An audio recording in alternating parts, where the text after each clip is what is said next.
Hi. Hello. నమస్తే. బాలినేని శ్రీనివాసరెడ్డి గారు ఈవీఎంలకి సంబంధించి హ్యాకింగ్ జరిగిందేమోనని అనుమానంతోటి ఎలక్షన్స్‌లో ఏదో గడిబిడి జరిగిందనేటువంటి అనుమానంతో బాలినేని శ్రీనివాసరెడ్డి గారితో పాటు కొంతమంది రీవెరిఫికేషన్ పెట్టుకున్నారు. బట్ వాళ్ళలో ఎక్కువగా బాలినేని శ్రీనివాసరెడ్డి గారే ఎక్కువగా దాని గురించి కోర్టులకెళ్ళి ఫైట్ చేస్తున్నారు. ఎందుకు ఓన్లీ బాలినేని శ్రీనివాసరెడ్డి గారు మాత్రమే ఫైట్ చేస్తున్నారు? మరి మిగతా వాళ్ళకి అనుమానం లేదా? వాళ్ళ యొక్క గెలుపు మీద అనేది ఒక ప్రశ్న. అంటే నాకు పర్సనల్‌గా వచ్చినటువంటి ప్రశ్న. కనీసం ఒక 50 నియోజకవర్గాలైనా సరే కాన్ఫిడెంట్‌గా ఉండుంటారు గదా! ఇప్పుడు ఈ పార్టీ ఇట్‌సెల్ఫ్ జగన్మోహన్ రెడ్డి గారే కనీసం ఒక 50 నియోజకవర్గాల్లో మేము గెలుస్తాము అనేటువంటి ఒక కాన్ఫిడెన్స్ అయితే ఉండుండేది. కనీసం ఆ 50 మంది అయినా సరే ఎందుకు ప్రయత్నించలేదు అనేది నాకు ప్రశ్న వచ్చింది. ఒక పెద్ద ప్రశ్న. ఎందుకు ఓన్లీ బాలినేని శ్రీనివాసరెడ్డి గారే ఫైట్ చేస్తున్నారు. 50 మంది తీసుకెళ్ళి కోర్టుకేస్తే when the large number file చేసినప్పుడు then there may be a chance that they go for reverification. Okay. ఎవరో ఒకరు ఫైట్ చేస్తున్నప్పుడు ఆ ఒక్కరిని మ్యానిపులేట్ చేసేస్తారు. రైట్. ఒక పాసిబిలిటీ ఉంటాయి. సో ఎక్కువ మంది లాడ్ చేస్తే ఉపయోగం కదా! నాకు ఇంతకుముందు ఎన్నికలు అయిపోగానే కొన్ని నియోజకవర్గాలు బాగా తిరిగాయి. ఏదో హిందూపూర్ అనేటువంటి కాన్స్టిట్యుయెన్సీలో ఏదో ఒక వార్డులో ఓన్లీ ఒకే ఒక ఓటు వచ్చింది వైఎస్ఆర్సీపీకి అని చెప్పేసి గొడవ చేసిన మరి ఆ హిందూపూర్ ఎమ్మెల్యే ఎందుకు దీన్ని కోర్టులు వేయలేదని నాకు ఒక పెద్ద ప్రశ్న వచ్చింది. కేతిరెడ్డి కేతిరెడ్డి గారు ఆయన అయిపోగానే అంటే అన్ని ఎలక్షన్ అయిపోగానే ఒక పెద్ద ప్రజెంటేషన్ ఇచ్చారు. పెద్ద ప్రజెంటేషన్ ఇచ్చి నేను ఈ ఈవీఎం మ్యానిపులేషన్ వల్లే ఓడిపోయానని చెప్పడానికి ప్రయత్నం చేశారు. మరి ఆయన ఎందుకు కోర్టుకి వేయలేదు కేతిరెడ్డి గారు? ఇవన్నీ ప్రశ్నలు. సరే ఎంత ఇండిపెండెంట్‌గా వేసే బదులు అసలు వైఎస్ఆర్‌సీపీ పార్టీ తరపు నుంచి ఏమన్నా కొద్దిగా ఫైల్ చేసి ఉండాల్సింది కదా! అనేది ఒక ప్రశ్న వచ్చింది. ఎందుకు బాలినేని శ్రీనివాసరెడ్డి గారు ఒక్కరే ఫైట్ చేస్తున్నారు? మిగతా వాళ్ళు ఎందుకు సైలెంట్‌గా ఉన్నారు? అంటే వాళ్ళకి అవసరం లేదా? వాళ్ళు మేము ఓడిపోతున్నాము, మేము ఓడిపోయాము అనేటువంటి ఆలోచనకు వచ్చేసారా? ఈవీఎం మ్యానిపులేషన్ ఏం జరగలేదు. మా వల్లే మేము ఓడిపోయామని వాళ్ళు నమ్మారా? ఓన్లీ బాలినేని శ్రీనివాసరెడ్డి గారు ఒక్కడే నేను ఓడిపోయే ప్రసక్తే లేదు. ఏదో మ్యానిపులేషన్ జరిగిందని ఆయన ఒక్కడికే అనిపిస్తుందా అనేది ఒక పెద్ద ప్రశ్న ఇది. గత కొంతకాలం జరుగుతుంది. ఓకే. సరే బాలినేని శ్రీనివాసరెడ్డి గారు ఏమని వేశారట కోర్టుకి? ఈ నాకు అదే ఎన్నికల సరళి మీద నాకు అనుమానం ఉంది. మీరు రీవెరిఫికేషన్ చేయండి అని అన్నారు. బట్ అన్ఫార్చునేట్లీ ఎలక్షన్ కమిషన్ ఆ పద్ధతి అయితే నేనే కాదు బాలినేని శ్రీనివాసరెడ్డి గారు అందరూ కూడా వీఆర్ వెరీ షాక్డ్. అది ఎలక్షన్ కమిషన్ ఏం చేసిందంటే బాలినేని శ్రీనివాసరెడ్డి గారు ఒక 12 పోలింగ్ సెంటర్స్లో రీవెరిఫికేషన్ చేయమన్నారు.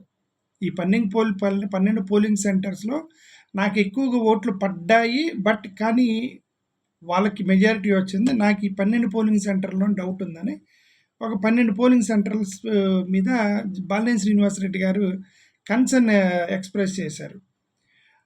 అయితే దానికి సంబంధించిన ఏదో 5.44 లాక్స్ ఏదో ఒక 6 లక్షల రూపాయలు ఏదో ఖర్చు ఉంటే దానికి ఫీజు చెల్లించారట 6 లక్షల రూపాయలు. ఆ పోలింగ్ సెంటర్లో కూడా 6, 26, 42, 59, 75, 76, 123, 184, 192, 199, 245, 256 అనే ఈ ఈ ఈ 12 పోలింగ్ సెంటర్స్ని రీవెరిఫై చేయమన్నారు. సో ఎలక్షన్ కమిషన్ ఏం చేసిందంటే మాక్ పోలింగ్ పెడతామన్నారు. ఆ మాక్ పోలింగ్ పెట్టడానికి బీహెచ్ఈఎల్ వాళ్ళని తీసుకొని వస్తామన్నారు. అంటే ఈ నెల 19 నుంచి 24 మధ్యలో వెరిఫికేషన్ చేస్తూ ఉన్నారు. ఇక్కడ డౌట్ వచ్చింది ఏంటంటే మాక్ పోలింగ్ అనేది అర్థం కాలేదు. ఇక్కడ ఈవీఎం పనిచేస్తుందా లేదా అనేది కాదు కదా ఆయన డౌట్. ఈవీఎం మ్యానిపులేషన్ చేసి ఉండొచ్చు, ఈవీఎం హ్యాకింగ్ చేసి ఉండొచ్చు, ఈవీఎం మార్చి ఉండొచ్చు. ఆఫ్టర్ ఎలక్షన్ ఏదో జరిగింది అనేది కదా ఇక్కడ doubt. It is not that during election what happened. Balineni Srinivasa Reddy garu అడిగింది అదే. ఎలక్షన్ జరిగేటప్పుడు మెషిన్ పనిచేయలేదు, మెషిన్లో ప్రాబ్లం ఉంది, అది కాదు కదా ఆయన అడిగింది. ఎలక్షన్ అయిపోయిన తర్వాత ఏదో జరిగింది అనేది ఆయన అనుమానం ఉన్నప్పుడు ఇప్పుడు మాక్ పోలింగ్ పెట్టడంలో ఏంటి ఉపయోగం ఏంటి అర్థం కాలే. మాక్ పోలింగ్ అంటే ఏంది? ఆ మెషిన్ ఇప్పుడు ఎలక్షన్ మొదలెట్టేటప్పుడు శాంపిల్గా కొన్ని టెస్ట్ చేస్తారు కదా, ఇది పనిచేస్తుందా లేదా అనేది. ఆల్రెడీ చేసి ఉంటారు కదా ఎలక్షన్కి ముందు. ప్రతి ఈవీఎం కూడా శాంపిల్ టెస్ట్ చేయాల్సిందే. అది చేసి ఉంటారు కదా! ఇప్పుడు మళ్ళీ అయిపోయినాక మళ్ళీ శాంపుల్ టెస్ట్ చేస్తే ఏంటి ఉపయోగం? అర్థం కావట్లేదు. ఇప్పుడు డౌట్ ఏందంటే, ఇప్పుడు మీ కంప్యూటర్ హ్యాక్ అయింది. మీ మీ బ్యాంక్ అకౌంట్ హ్యాక్ అయింది. బ్యాంక్ అకౌంట్ హ్యాక్ అయింది అంటే అర్థం మీ బ్యాంక్‌లో బ్యాలెన్స్ ఎంతుండాలి? బ్యాంక్‌లో డబ్బులు తగ్గిపోయినాయి సార్. ఎంత డిపాజిట్ అయినాయి? ఎంత విత్‌డ్రాయల్ చేశాము? నా బ్యాలెన్స్ ఎంతుంది? ఇప్పుడు బ్యాలెన్స్ ఎంతుంది? అది వెరిఫై చేయండంటే, కంప్యూటర్ పనిచేస్తుందా లేదా అని మేము వెరిఫికేషన్ చేస్తాము. కంప్యూటర్ మళ్ళీ ఇంకొకసారి ఓపెన్ చేసి, కంప్యూటర్ ఎలా ఓపెన్ చేయాలి? ఇది కరెక్ట్‌గా కంప్యూటర్ పనిచేస్తుందా లేదా? అది అది చేసి బ్యాంక్ అకౌంట్ కరెక్ట్‌గా ఉందని చెప్తారా? ఇక్కడ అనుమానం బ్యాంక్ అకౌంట్ ఏమన్నా ట్యాంపరింగ్ జరిగిందేమో, ఆన్లైన్ స్కామ్ జరిగిందేమో అని అనుమానం వచ్చినప్పుడు మీరు చేయాల్సిందేంది? ఆ అకౌంట్‌ని వెరిఫై చేయాలి. మొత్తం ఇప్పటివరకు డెబిట్ ఎంత, ఎన్ని డిపాజిట్లు జరిగాయి, ఎంత విత్‌డ్రాయల్ జరిగాయి, ఎంత బ్యాంక్ ఛార్జీలు పోయినాయి, ఎంత ఎలక్ట్రానిక్ క్లియరెన్స్ పోయింది, ఇప్పుడు బ్యాలెన్స్ ఎంత ఉంది, అది కదా వెరిఫై చేయాలి. దాని బదులు కంప్యూటర్ ఎక్స్పర్ట్‌ని పిలుస్తాము, హార్డ్‌వేర్ ఇంజినీర్‌ని, సాఫ్ట్‌వేర్ ఇంజినీర్‌ని పిలిచి కంప్యూటర్ బాగా పనిచేస్తుందా లేదా వెరిఫై చేస్తామనేది అలానే అనిపిస్తుంది. ఇప్పుడు ఈ ఈవీఎం మాక్ పోలింగ్ చూస్తుంటే. మాక్ పోలింగ్ కాదు కదా అడిగిందాయన. నాకు పడ్డ ఓట్లకి కౌంటింగ్‌కి ఏదో తేడా వచ్చింది అన్నప్పుడు వాళ్ళేం చేయాలి? దానికి సుప్రీం కోర్ట్ కొద్ది జడ్జిమెంట్ ఇచ్చింది. సుప్రీం కోర్ట్ జడ్జిమెంట్ ప్రకారం కూడా ఏందంటే, అసలు ఎలక్షన్ టైంలోనే ఒక 5 నియోజకవర్గాలు ర్యాండమ్‌గా ఈ వీవీప్యాట్స్‌ని 100% వీవీప్యాట్స్ తోటి ప్లస్ ఎలక్ట్రానిక్ మెషిన్స్ మీరు కౌంట్ చేయాలని రూల్ ఉంది అది. సుప్రీంకోర్టు కదా అసలు రూల్ ఉంది అది. ఒక 5 నియోజకవర్గాల్లో చేయాలి. మరి ఈ 175 నియోజకవర్గాల్లో ఆ 5 నియోజకవర్గాలు లాటరీ పద్ధతిలో తీసి ఏ నియోజకవర్గాలకు 100% పేపర్ బ్యాలెట్ వీవీప్యాట్ తోతో పాటు మెషిన్స్ కౌంట్ చేశారనేది ఇంతవరకు నేను ఒక్క న్యూస్లో కూడా చూడలే. ఏ నియోజకవర్గాలు కౌంట్ చేశారు? ఆ రూల్ ఉంది కదా. కోర్టుకి వెళ్ళకపోయినా ఒక 5 లాటరీ తీయాలి. 175లో ఒక 5 లాటరీ తీసి ఈ 5 VVPATs plus machines correct check చేయాలి కదా 100%. ఆ నియోజకవర్గాలు ఏంటి అనేది నాకు ఇంతవరకు పేపర్లో చదవటం కానీ అసలు చేశారా చేయలేదా, ఒక్క నియోజకవర్గం చేసినా వాళ్ళు చెప్పుకుంటారుగా మాది లాటరీలో నా నియోజకవర్గం వచ్చింది, నా నియోజకవర్గంలో 100% వీవీప్యాట్స్ ఇవి కౌంట్ చేశారని చెప్పాలి కదా. అది చేశారో లేదో నాకు డౌట్, అది పెద్ద డౌట్ ఉంది మైండ్లో. ఓకే, మరి 5% చేయాలి కదా అది. సార్ చేయలేదు, బట్ ఇప్పుడు ఎవరన్నా అనుమానం వస్తే వాళ్ళు మళ్ళీ రీవెరిఫికేషన్ చేయమంటే ఇప్పుడు వాళ్ళు కూడా అదే పద్ధతిలో ఏం చేయాలి?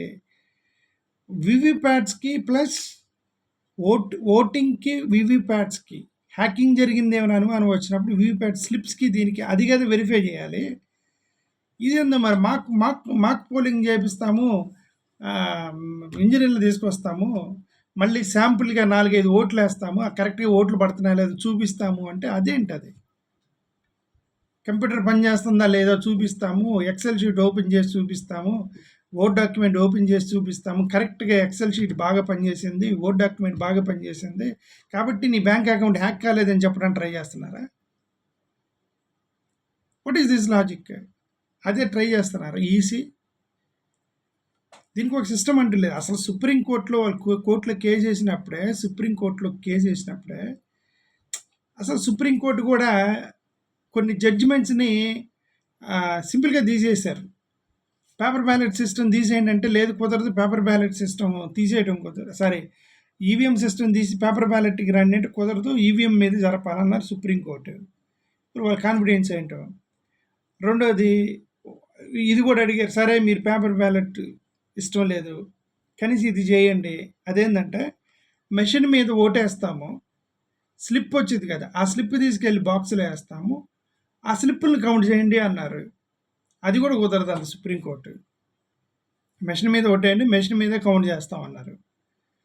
ఇంకోటి కూడా అన్నారు, సరే మీరు మెషిన్ మీద కౌంట్ చేయండి, అనుమానం వస్తే మాకు 100% ఈవీప్యాట్లు కూడా కౌంట్ చేయన్నారు. అది కూడా కుదరదు అన్నారు. అప్పుడు ర్యాండమ్గా ఒక 5 నియోజకవర్గాలు కౌంట్ చేయండి. మరి ఏ నియోజకవర్గాలు కౌంట్ చేస్తారో తెలియదు. బట్ మీరు రివ్యూకి వెళ్ళొచ్చు అన్నారు. రివ్యూకి వెళ్ళొచ్చినప్పుడు రివ్యూలో మీరు చేయాల్సింది ఏంది? అది కదా వీవీప్యాట్ స్లిప్స్కి ప్లస్ ఇది కదా కౌంట్ చేయాలి అనుమానం వచ్చిన వ్యక్తులకి.